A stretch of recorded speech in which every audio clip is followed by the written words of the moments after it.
इस खबर के प्रायोजक हैं Ruchi organics limited and ISO certified company, Sarojini Nagar, Kanpur, UP.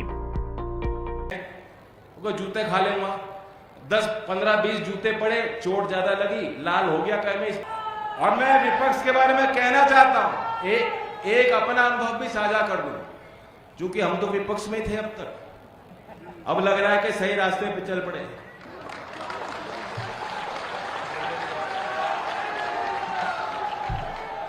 दीवार पे सर मारने से अच्छा है कि दीवार के निर्माण में मदद करो।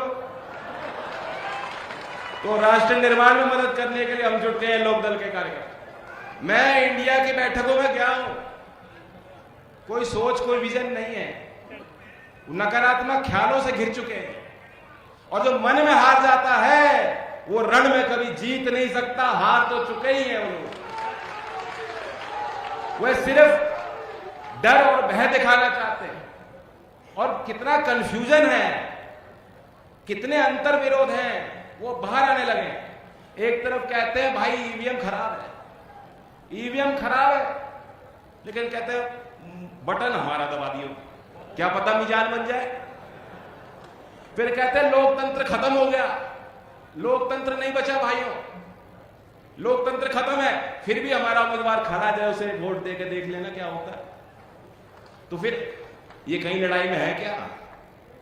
एक कहावत थी गांव की कि किसी को पंचायत में गलत काम किया, उसे सजा सुनाई गई और उसे कहा गया, फिर भी सजा में चॉइस दी गई कि तू चुन ले क्या चाहता है, 100 जूते पड़ेंगे या 100 प्याज खाना पड़ेगा। तो पहले उसने कहा जूते ही ठीक है, वो जूते खा लेंगे, 10, 15, 20 जूते पड़े, चोट ज्यादा लगी, लाल हो गया, कह मैं इस प्याज ही खा लेता हूं, खाने को तो मिल रहा है। प्याज खा के देखे, 20-25 में हालत खराब, रोना, पसीना छूट गया, कहने में जूते ही खा लूंगा। तो आखिर तक यही सिलसिला चलता रहा। ऐसा ही कंफ्यूजन है इंडिया में, 100 जूते भी खाएंगे, 100 प्याज भी खाएंगे।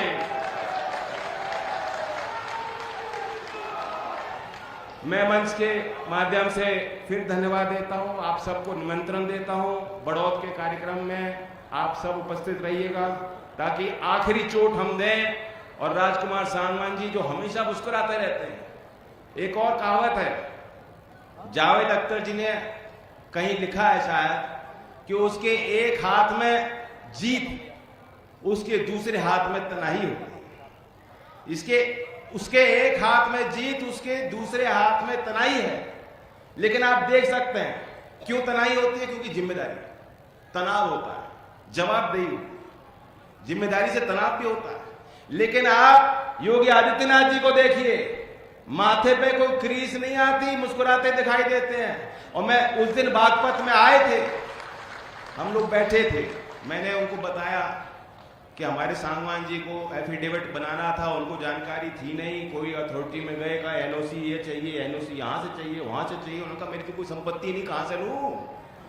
जब मैंने योगी जी को किस्सा सुनाया, योगी जी ने खड़े होके व्यंग में ऐसी बात कही, ये डांटना भी जानते हैं और हंसाना भी जानते हैं।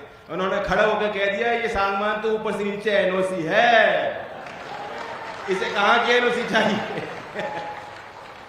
और सांगवान जी भी मुस्कुराते रहते हैं। तो इनकी मुस्कुराहट ना टूटे। 23 तारीख में आना और 26 तारीख में पोलिंग बूथ में मातृशक्ति, हमारे पुरुष, हमारे नौजवान, सभी जाति के लोग लोकदल के चुनाव चिन्ह को बटन दबा के जिताएं और 400 पार का नारा, लक्ष्य पूरा करें। धन्यवाद।